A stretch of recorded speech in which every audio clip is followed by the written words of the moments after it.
Second hand ఫోన్లు కొనుగోలు చేసే సమయంలో తప్పనిసరిగా బిల్లుతో పాటు ఇతర వివరాలను క్షుణ్ణంగా పరిశీలించాలని కాకినాడ జిల్లా ఎస్పీ బిందు మాధవ్ సూచించారు.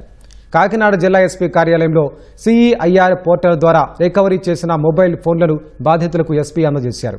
పోర్టల్ ద్వారా జిల్లాలో ₹1,20,00,000 విలువైన 602 మొబైల్ ఫోన్లను రికవరీ చేసినట్లు వెల్లడించారు.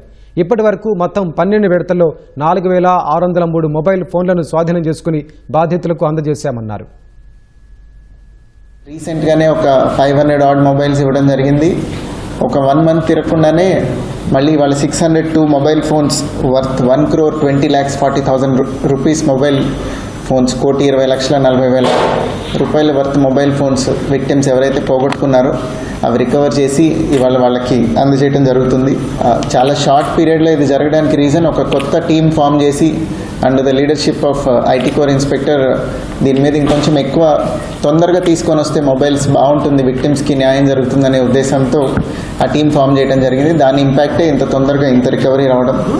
ఇప్పటిదాకా వేరియస్ డ్రైవ్స్లో 4,603 mobile phones worth over 7,68,67,000 worth mobile phones recover చేసి ఇవ్వడం జరిగింది. ఇక్కడున్నవి విత్ ఇన్ ద స్టేట్ ఉన్నవి తొందరగా అయిపోతున్నాయి, మిగతావి వేరే కేసుతో లింక్లో వెళ్ళినప్పుడు తీసుకురావడమే కుదురుతుంది. ఎందుకంటే ₹10,000 మొబైల్ ఫోన్ కోసం I cannot send anybody to Delhi or somewhere else. So అది కూడా చేస్తున్నాం, but majority are from within district and within state only. ఎవరైనా కానీ సెకండ్ హ్యాండ్లో మొబైల్ ఫోన్ పర్చేస్ చేస్తుంటే second hand mobile phone purchase చేయడం నేరం కాదు, కానీ ఆ మొబైల్ సోర్స్ తెలియకుండా కనుక మీరు పర్చేస్ చేస్తే without the box of the mobile phone దాని ప్రాపర్ ప్యాకేజింగ్తో పాటు పర్చేస్ చేస్తే ఇట్ ఈస్ లెజిటిమేట్ అని అట్లాంటిది వెరిఫై చేసి పర్చేస్ చేయండి దయచేసి. లేదంటే ఇట్లా వీటిల్లో కూడా కొన్ని ఫోన్స్ ఉన్నాయి, వాళ్ళు తెలియక సెకండ్ హ్యాండ్లో కొనుక్కున్నవి ఇది మీది కాదండి, so and so person has lost this phone అని వెనక్కి తీసుకొచ్చేయడం జరిగింది. వెరిఫై చేసుకొని పర్చేస్ చేస్తే you will not be at loss.